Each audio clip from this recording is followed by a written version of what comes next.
Sa Senado mga kasama, ilang testigo naman sa Senate Blue Ribbon Committee asahang babawiin ang mga salaysay ayon kay Senator Amy Marcos. Kasama mo sa balita, Rajuman Condibatak. RMN Live Report!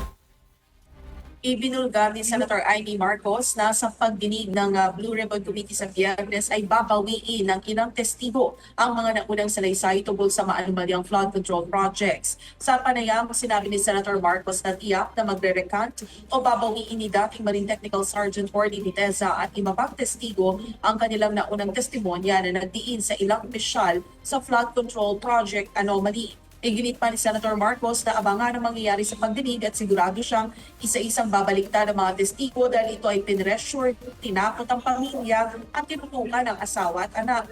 Naniniwala ang senadora na ginawa ang pananakot para mapilitang bawiin o baliktarin ang salaysay dahil kung matatandaan niya, si Guteza ang may pinakamabigat na testimonya dahil ito may personal knowledge at matapang na nagsiwalat ng mga impormasyon sa pagdinig.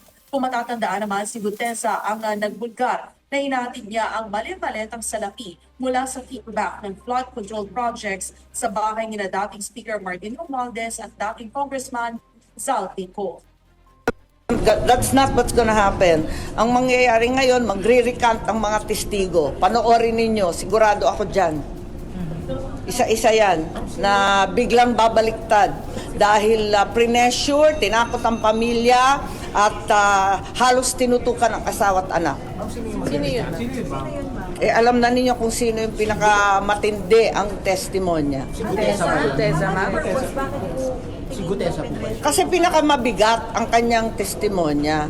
Dahil doon, may personal knowledge at matapang na ibinunyag ang lahat. Maliban dito, mayroon pa yung mga gustong magsalita tungkol sa anomalya ng flood control projects. Subalit ang mga ito ay tinago na at sinabihan na huwag nang magsasalita. Kasama mo sa DZXL RMN Manila, Radyo Man Condibatak, Tatak, RMN.